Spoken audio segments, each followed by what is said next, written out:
Hola, mi nombre es Claudia Del Son, profesora de Física del UTEP, y hoy veremos fuerza electromotriz inducida.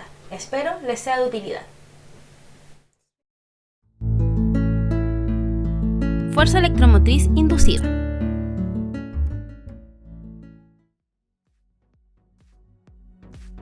Michael Faraday, en su intento por generar una corriente eléctrica a partir de un campo magnético, utilizó un aparato como el que se ve a continuación. Conectó una bobina de alambre que llamaremos X a una batería. La corriente que fluyó a través de X produjo un campo magnético que se intensificó mediante el núcleo de hierro con forma de anillo alrededor del cual se enrolló el alambre. Faraday esperaba que una fuerte corriente estable en X produjera un campo magnético suficientemente grande como para producir una corriente en la segunda bobina que llamaremos Y, enrollada sobre el mismo anillo de hierro. Este segundo circuito, Y, contenía un galvanómetro para detectar cualquier corriente, pero no incluía batería.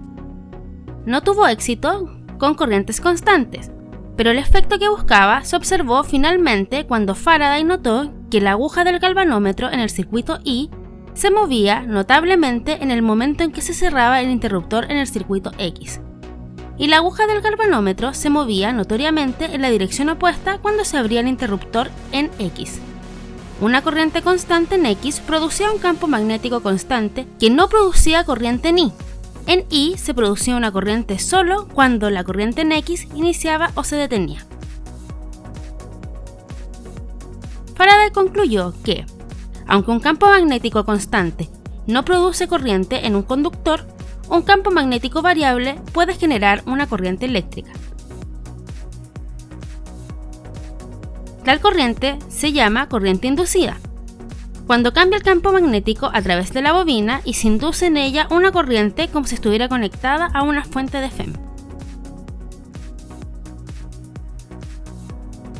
Marco teórico. La imagen muestra que si un imán se mueve rápidamente hacia el interior de una bobina de alambre, en este se introduce una corriente. Cuando un imán se mueve hacia una bobina, aumenta momentáneamente el campo magnético a través de ella y se induce una corriente. Si el imán se retira rápidamente, se induce una corriente en la dirección opuesta y disminuye el campo magnético a través de la bobina. La corriente inducida es opuesta cuando el imán se aleja de la bobina y el campo magnético disminuye. Observe que el cero del galvanómetro está en el centro de la escala y la aguja se desvía a la izquierda o a la derecha dependiendo de la dirección de la corriente. Más aún, si el imán se mantiene estable y la bobina de alambre se mueve hacia o desde el imán, de nuevo se induce una FEM y fluye una corriente. No se induce corriente si el imán no se mueve en relación con la bobina. Aquí cuenta el movimiento relativo. El imán se puede mantener estable en tanto que la bobina se mueve, lo que también induce una FEM. Se concluye que se requiere movimiento o cambio para inducir una FEM. No importa si el imán o la bobina se mueven, es su movimiento relativo el que cuenta. Pregunta. Para producir una FEM inducida con una bobina y un imán se debe A. Mover solo la bobina, B.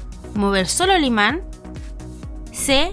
Mover la bobina y el imán a la vez, D. Dejar la bobina y el imán en contacto sin movimiento alguno, E.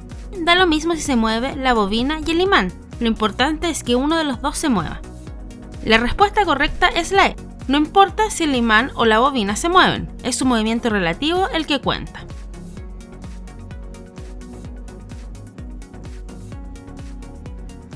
En esta videocápsula aprendiste que si el flujo magnético a través de la bobina de alambre cambia con el tiempo, se induce una FEM en la bobina.